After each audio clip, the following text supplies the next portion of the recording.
pinasadya lang ng may-ari na walang casing para magkasya lang sa kanyang motor na Aerox. So ito po ay 12 volts, 12 VH.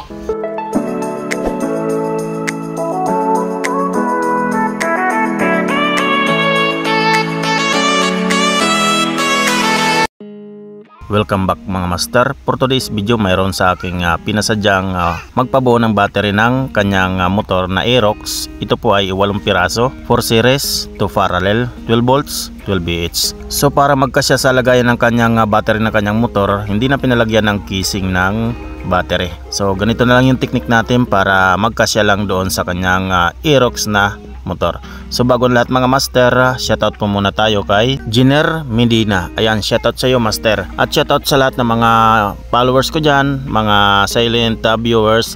Shoutout sa inyong lahat dyan. So bago lahat mga master, pakilike and share naman ng ating video at pakipollow mga master bilang suporta sa ating channel. So yung gamit natin na wire dyan mga master ay Gidstin mga master. Tapos yung ating battery lag ay 40 ampere. At yung ating active balancer ay 5 ampere. Yung pa rin ang ating gamit mga master, wala siyang BMS, active balancer lang.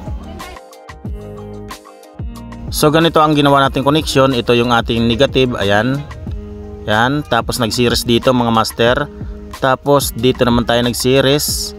Ayan, kita nyo. At dito naman tayo nag-series papunta dito sa positive natin. Ayan, ganyan po. 4 series, 2 parallel, 12 volts, 12 VH. At yan, i-connect na natin yung active balancer. Ayan, so ayan, umiilaw na siya. Ibig sabihin mga master, working siya. So yan, bago natin balutin mga master, kunan muna natin ng voltage. Testerin muna natin kung may output. Ayan, so yan, positive, negative. Okay, may output mga master 12.8. So kulang pa ito ng karga. Pagkatapos nitong buuhin natin, i-charge na lang natin para ma-full charge bago ipadala sa may-ari.